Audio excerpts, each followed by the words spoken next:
टूट कर भी करने न देगा मुझे यीशु मसीह का प्यार, जिसने अकेला न छोड़ा मुझे, ऐसा अनोखा प्यार।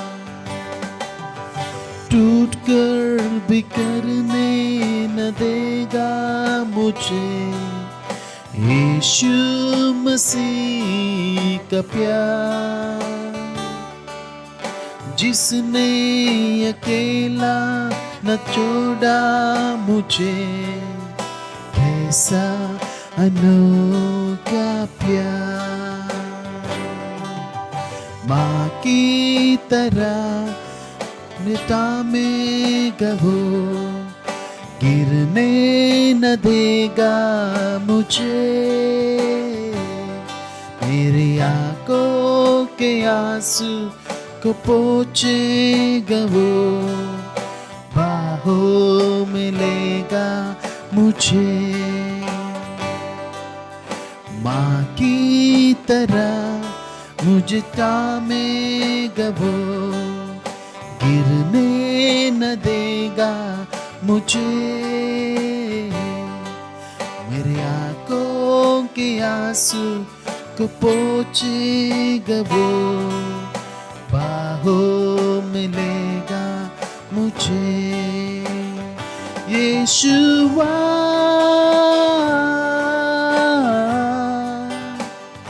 यीशुआ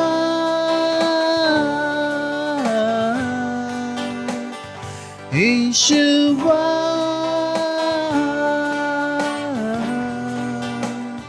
यीशुआ।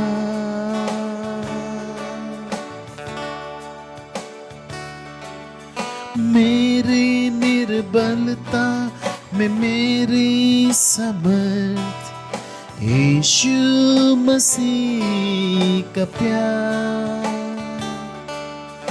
जिसने अकेला न छोड़ा मुझे, कैसा अनोखा प्यार।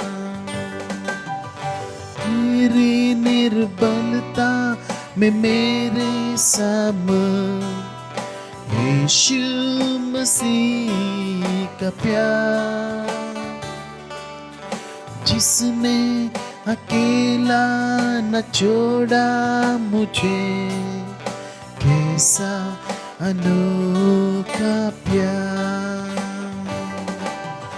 माँ की तरह मुझे थामेगा वो, गिरने न देगा मुझे,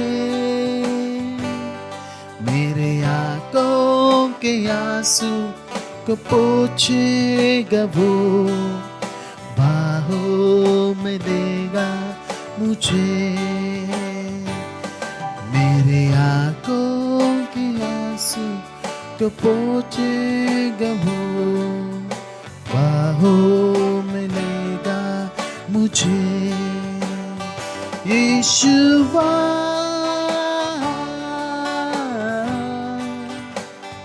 यीशुआ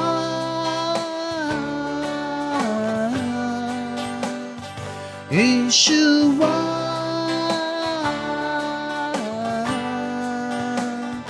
यीशुआ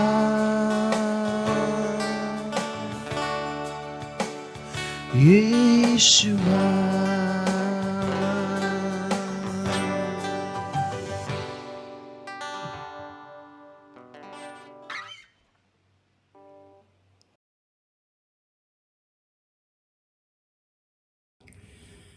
ಯೇಸು ಕ್ರಿಸ್ತನ ಅತಿ ಸುಮಧುರವಾದಂಥ ನಾಮದಲ್ಲಿ ನಿಮ್ಮೆಲ್ಲರೂ ಕೂಡ ಈ ಸಂಜೆಯ ಶುಭ ವಂದನೆಗಳು. ದೇವರ ನಾಮಕ್ಕೆ ಸ್ತೋತ್ರವಾಗಲಿ.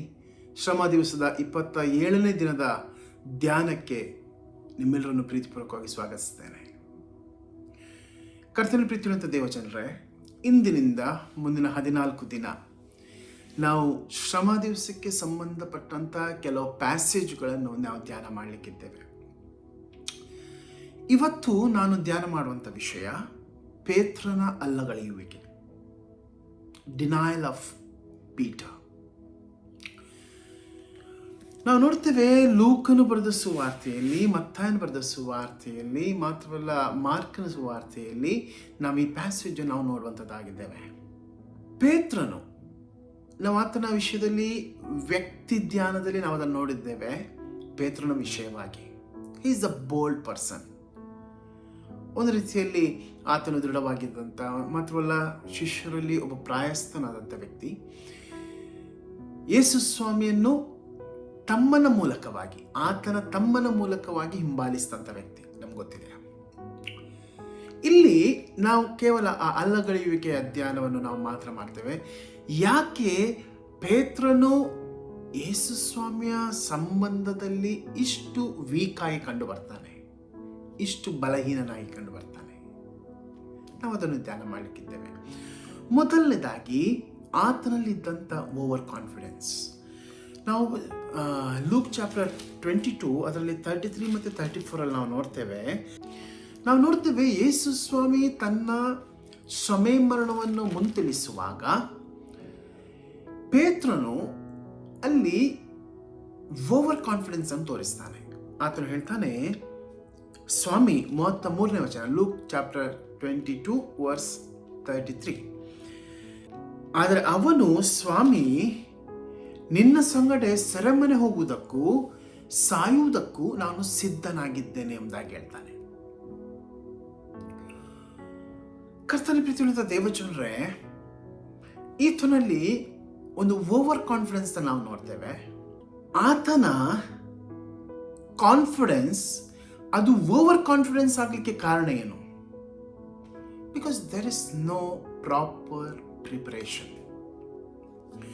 ನೋಡ್ರಿ, ಆತನು ತನ್ನ ಸ್ವಂತವಾದಂಥ ಭಾವನೆಗಳನ್ನು ಯೇಸು ಸ್ವಾಮಿಯ ಎಚ್ಚರಿಕೆಗಿಂತ ಜಾಸ್ತಿಯಾಗಿ ಆತನು ಅದನ್ನು ನಂಬ್ತಾನೆ. ಅದರಿಂದಾಗಿ ಈ ಅರಿಕೆ ಬರ್ತದೆ, ನಾನು ನಿನಗೆ ಸಾಯುವುದಕ್ಕೂ ಕೂಡ ನಾನು ಸಿದ್ಧನಾಗಿದ್ದೇನೆ ಎಂಬುದಾಗಿ. ಆತನ ನಂಬಿಕೆ ಇತ್ತು, ನಿಜವಾಗಿ ಆತನಲ್ಲಿ ಒಂದು ವಿಶ್ವಾಸ ಇತ್ತು. ಆದರೆ ಅದು ಓವರ್ ಕಾನ್ಫಿಡೆನ್ಸ್ಗೆ ತಿರುಗಿತು. ಯಾಕಂತ ಹೇಳಿದ್ರೆ ಆತನು ಸರಿಯಾದಂಥ ರೀತಿಯಿಂದ ತನ್ನನ್ನು ತಾನು ಸಿದ್ಧಪಡಿಸಿಕೊಳ್ಳಿಲ್ಲ. ಚಿಕ್ಕ ಉದಾಹರಣೆ, ಗೆಸ್ಸೆಮನೆ ತೋಟದಲ್ಲಿ ಯೇಸು ಸ್ವಾಮಿ ಅವರಿಗೆ ಎಚ್ಚರಿಕೆ ಕೊಡ್ತಿದ್ದಾನೆ, ನೀವು ಎಚ್ಚರವಾಗಿದ್ದು ನನ್ನೊಂದಿಗೆ ಪ್ರಾರ್ಥಿಸಿರಿ ಎಂಬುದಾಗಿ. ಯಾಕಂದ್ರೆ ಯೇಸು ಸ್ವಾಮಿ ಗೊತ್ತಿತ್ತು ಈ ಹೋರಾಟ ಇದು ಸಾಮಾನ್ಯವಾದಂಥ ಹೋರಾಟ ಅಲ್ಲ ಎಂಬುದಾಗಿ. ಆದ್ರೆ ಪೇತ್ರನು ಕೂಡ ಅಲ್ಲಿ ಇದ್ದ. ಪೇತ್ರ, ಯಾಕೋಬ, ಯೋಹಾನ ಮೂವರನ್ನು ಕರ್ಕೊಂಡು ಹೋಗ್ತಾನೆ. ಆತನು ಕೂಡ ಅಲ್ಲಿ ನಿದ್ರೆ ಮಾಡ್ತಾ ಇರ್ತಾನೆ. ಎಲ್ಲಿ ಎಚ್ಚರವಾಗಿದ್ದು ಪ್ರಾರ್ಥಿಸಬೇಕಿತ್ತು ಅಲ್ಲಿ ಆತನು ನಿದ್ರೆ ಮಾಡ್ತಾ ಇದ್ದಾನೆ. ಇದರಿಂದಾಗಿ ಆತನು ಮುಂದಿನ ದಿನಗಳಲ್ಲಿ ನಾವು ನೋಡ್ತೇವೆ ಯೇಸು ಸ್ವಾಮಿಯನ್ನು ಅರಿಯನು ಎಂಬುದಾಗಿ ಅಲ್ಲಗಲಿತಾನೆ. ಎರಡನೇದಾಗಿ ನಾವು ಆ ಪ್ಯಾಸೇಜ್ಗಳನ್ನು ನೋಡುವಾಗ the biggest problem is following at a distance. ಬಹು ದೂರದಲ್ಲಿ ಆತನು ಹಿಂಬಾಲಿಸುತ್ತಿದ್ದ. ಇದೊಂದು ಜಸ್ಟ್ ಒಂದು ವಚನವಾಗಿ ಅಲ್ಲಿ ಬರೆಯಲ್ಪಡ್ತದೆ, ಆದರೆ it gives a lot of messages to our day to day life. Most of the time we are following Christ with a distance. ವಚನ ನೋಡಿ, ಅಲ್ಲಿ 22ನೇ ಅಧ್ಯಾಯ 54ನೇ ವಚನದಲ್ಲಿ 54ನೇ ಪೇತ್ರನು ದೂರದಿಂದ ಹಿಂದೆ ಹೋಗುತ್ತಿದ್ದಾನೆ ಎಂಬುದಾಗಿ. ಪೇತ್ರನು ದೂರದಿಂದ ಹಿಂದೆ ಹೋಗ್ತಾ ಇದ್ದ. ಫಾಲೋವಿಂಗ್ ಕ್ರೈಸ್ಟ್, ಯೇಸು ಕ್ರಿಸ್ತನನ್ನು ಹಿಂಬಾಲಿಸುವಂತಹದ್ದು ಪ್ರತಿಯೊಂದೊಂದು ಕ್ರೈಸ್ತನ ಪ್ರಾಮುಖ್ಯವಾದ ಜವಾಬ್ದಾರಿ. ಆದರೆ ಹಿಂಬಾಲಿಸುವಂಥದ್ದು ಏನೋ ಒಂದು ಒಕೇಶನಲಿ ಅಲ್ಲ, ಸಮಯ ಬಂದಾಗ, ನಮಗೆ ಮನಸ್ಸು ಬಂದಾಗ ಅಲ್ಲ. ಈ ದೂರದಿಂದ ಆತನು ಹಿಂಬಾಲಿಸುತ್ತಿದ್ದಾನೆನ್ನುವಂಥದ್ದು ಒಂದು ರೀತಿಯ ಡಿಸ್ಟೆನ್ಸ್ ಅನ್ನು ತೋರಿಸ್ತದೆ. ಅದಕ್ಕಾಗಿ ಕರೆಯಲ್ಪಟ್ಟದಲ್ಲ. ಆ ಸ್ಪಷ್ಟತೆ ನಮಗೆ ಬೇಕು. ಅದರಿಂದಾಗಿ ಆತನ ಮತ್ತು ಸ್ವಾಮಿಯ ನಡುವಿನ ಆ ಒಂದು ಸಂಬಂಧ, ಆತ್ಮಿಕ ಸಂಬಂಧ ಅದರಲ್ಲಿ ಆತನು ವೀಕ್ ಆಗ್ತಾನೆ. ಯಾಕಂತ ಹೇಳಿದರೆ ಯಾವಾಗ ನಾವು ದೂರದಿಂದ ಹಿಂಬಾಲಿಸ್ತೇವೆಯೋ ಅಂದರೆ ನಾವು ಸ್ವಲ್ಪ ಆತನಿಂದ ದೂರ ಹೋಗಿದ್ದೇವೆ ಎಂಬಂತ ಅರ್ಥ. ಮಾತ್ರವಲ್ಲ, ದೂರದಿಂದ ಹಿಂಬಾಲಿಸುವಾಗ we are not at all strong. ಯಾಕಂದರೆ ಅನೇಕ ಬಾರಿ ಸಮಸ್ಯೆಗಳು ಬರುವಾಗ ಬಿದ್ದು ಹೋಗುವಂಥ, ಪೇತ್ರನಂತೆ ಬಿದ್ದು ಹೋಗುವಂಥ ಸಮಸ್ಯೆಗಳಿರ್ತದೆ. ಆದ್ದರಿಂದ ನೀನು ಎಷ್ಟರ ಮಟ್ಟಿಗೆ ಆತನ ಜೊತೆಯಲ್ಲಿರ್ತೀಯೋ ಅದು ನಿನ್ನನ್ನು ಎಲ್ಲ ಸಮಯದಲ್ಲಿ, ಎಲ್ಲ ಕ್ಷಣಗಳಲ್ಲಿ ಬೀಳದಂತೆ ಅದು ನಿನ್ನನ್ನು ಕಾಪಾಡ್ತದೆ. ಮೂರನೇದಾಗಿ ಒತ್ತಡಗಳು, ಪ್ರೆಷರ್ಸ್. ಇಲ್ಲಿ ಪೇತ್ರನು ಯೇಸು ಸ್ವಾಮಿಯನ್ನು ಅಲ್ಲಗಳೆಯಲಿಕ್ಕೆ ಕಾರಣ ಆತನಿಗೆ ಬಂದಂಥ ಒತ್ತಡ. ನಾವು ನೋಡ್ತೇವೆ ಮೊದಲನೇದಾಗಿ 56ನೇ ವಚನದಲ್ಲಿ ದಾಸಿ ಆತನೊಂದಿಗೆ ಇವನು ಸಹ ಅವರ ಸಂಗಡ ಇದ್ದವನು ಎಂಬುದಾಗಿ ಹೇಳುವಾಗ ನಾನು ಅವನನ್ನು ಅರಿಯನಯ್ಯ ಎಂಬುದಾಗಿ ಹೇಳ್ತಾನೆ. 2ನೇ ಬಾರಿ 59ನೇ ವಚನದಲ್ಲಿ ಒಬ್ಬ ವ್ಯಕ್ತಿ ಆತನು ಹೇಳ್ತಾನೆ ಇವನು ಗಲಿಲಾಯದವನಷ್ಟೇ, ನಿಶ್ಚಯವಾಗಿ ಇವನು ಸಹ ಅವನ ಸಂಗಡ ಇದ್ದವನೆಂಬುದಾಗಿ ಹೇಳುವಾಗ 60ನೇ ವಚನದಲ್ಲಿ ಹೇಳ್ತಾನೆ ನೀನು ಹೇಳುವುದೇನೋ ಅರಿಯನಪ್ಪ ಎಂಬುದಾಗಿ. ನಾವು ನೋಡ್ತೇವೆ ಮತ್ತಾಯನಲ್ಲಿ 3ನೇ ಬಾರಿ ಒಂದು ಜನರ ಗುಂಪು ಆತನ ಬಳಿಗೆ ಹೇಳ್ತದೆ. ಆಗ ಕೂಡ ಆತನು ನಾನು ಯೇಸುವನ್ನು ಅರಿಯನೆಂಬುದಾಗಿ ಹೇಳ್ತಾನೆ. ನೋಡಿ, ಸರಿಯಾಗಿ ಗಮನಿಸಿರಿ. ಮೊದಲನೇದಾಗಿ there is the fear of rejection. ಆತನಿಗೆ ಒತ್ತಡ ಇದ್ದದ್ದು ಈ ಜನರನ್ನು ಎಲ್ಲಿ ತಿರಸ್ಕಾರ ಮಾಡಿಬಿಡ್ತಾರೋ ಎಂಬುದಾಗಿ. ಎರಡನೇದಾಗಿ ನಾವು ನೋಡ್ತೇವೆ ಫಿಯರ್ ಆಫ್ ಡೇಂಜರ್. ಅಲ್ಲಿ ಇನ್ನೊಮ್ಮೆ ಅಲ್ಲಿ ಆತನೊಂದಿಗೆ ಗುರುತಿಸಲ್ಪಡುವಾಗ ಆತನಿಗೆ ಜೀವದ ಭಯ ಬರ್ತದೆ. ಮಾತ್ರವಲ್ಲ, ಮೂರನೇದಾಗಿ ಫಿಯರ್ ಆಫ್ ಅಸೋಸಿಯೇಷನ್. ಅಲ್ಲಿ ನಾವು ನೋಡ್ತೇವೆ ಒಂದು ಜನರ ಗುಂಪು ಆತನನ್ನು ಗುರುತಿಸುವಾಗ ಆತನಿಗೊಂದು ಭಯ ಬರ್ತದೆ, ಆ ಒಂದು ಜನರ ಭಯ ಬರ್ತದೆ. ಒಂದು ರೀತಿಯ ಒತ್ತಡ ಆತನನ್ನು ಆವರಿಸ್ತದೆ. ಅದರಿಂದಾಗಿ ನೋಡ್ರಿ, ಪೇತ್ರನು ಇಲ್ಲಿ ಪ್ರೈವೇಟ್ ಆಗಿ ಆತನು ಏಕಾಂತವಾಗಿರುವಾಗ, ಮಾತ್ರವಲ್ಲ ಕೇವಲ ಶಿಷ್ಯರು ಮಾತ್ರ ಇರುವಾಗ ಆತನು ತನ್ನ ವಿಶ್ವಾಸವನ್ನು ತೋರಿಸಲಿಕ್ಕೆ ಧೈರ್ಯ ಮಾಡ್ತಾನೆ. ಆದರೆ ಪಬ್ಲಿಕ್ ಆಗಿ ಅದನ್ನು ತೋರಿಸುವಂಥ ಸಮಯ ಬರುವಾಗ ಆತನು ಬಿದ್ದು ಹೋಗ್ತಾನೆ. ಯಾಕಂದರೆ ಆತನು ಒತ್ತಡಕ್ಕೆ ಒಳಗಾಗ್ತಾನೆ.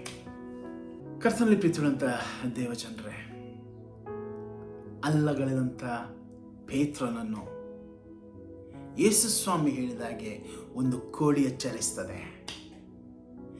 ಯಾವಾಗ ಕೋಳಿ ಕೂಗ್ತದೋ ಯೇಸು ಸ್ವಾಮಿಯ ದೃಷ್ಟಿ ಆತನ ಮೇಲೆ ಬೀಳ್ತದೆ.